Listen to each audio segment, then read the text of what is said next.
Hey everybody. So I didn't know what to talk about on my YouTube channel today, but hey friends. I want to talk about how Hollywood and their movies honestly glamorize drugs and sex.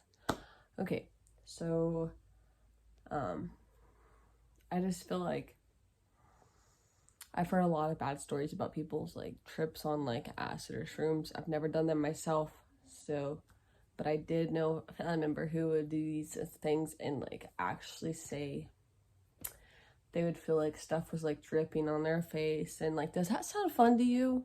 Because I don't think so. They'd get nauseous. They'd imagine like they were a dog on the floor. That doesn't sound fun to me. Another thing that doesn't sound fun is feeling like your head's melting. So come on, stop glamorizing acid or shrooms. I'm not saying like don't make your own choices if you want to do them. Up to you. But I feel like Hollywood should stop glamorizing that, but they're always going to probably.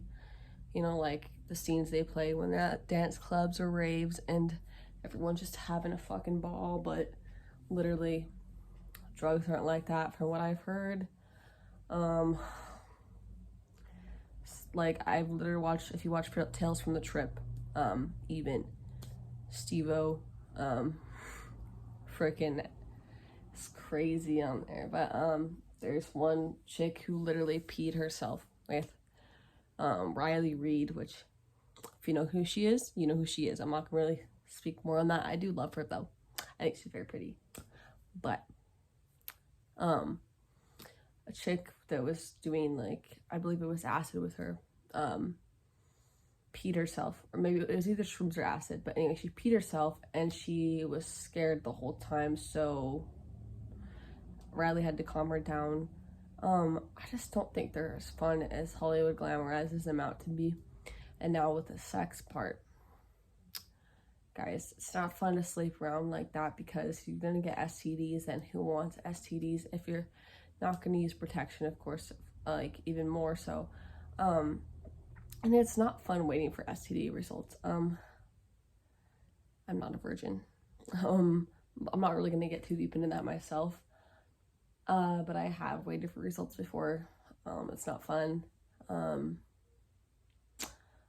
But I'm just saying, it's not as great as Hollywood glamorizes it out to be. Yes, stuff feels good to have pleasure from doing like kissing and whatever else. I kind of, if you're watching this, my parents, please scroll out, watch something else, thank you, or go just do something else, thank you.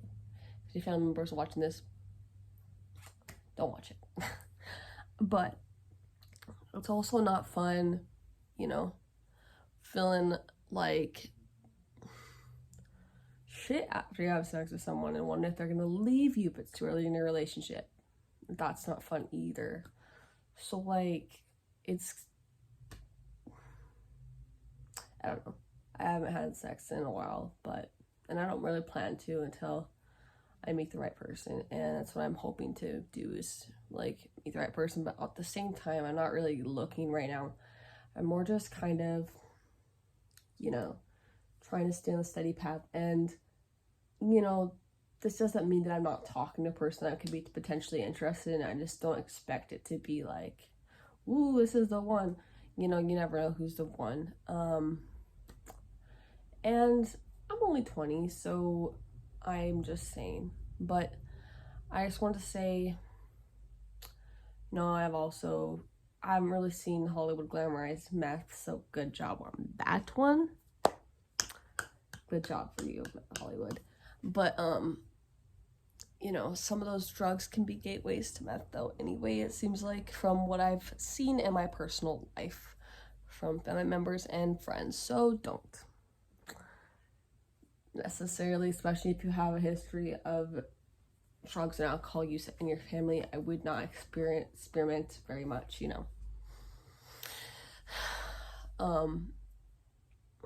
But I guess that's what I have to say on this topic. And even though it's kind of a harsh subject, I just want to get more real on my YouTube channel, as I've been doing. I literally touched on the Craniac subject and how I support Nikki Land so much because I feel like I relate to her a little bit on getting groomed, you know, a bit when I was younger. And I even ended up dating someone that I met when I was 14. So later, when he was 18, when I was 18, I mean, I can't talk. He was in his 20s. But before that, I was 19, he was 14. So that's actually a 5-year difference. So later we ended up dating. That's not very good. But if you like this video, I guess, give it a big thumbs up down below. Like, not I guess, like, please give it a big thumbs up down below. I'd really actually appreciate it a lot. And subscribe to the channel because I like building my family up here, like on my YouTube channel, you know. And hit that bell if you want to get notified when I make more content because I be on that shit. Bye.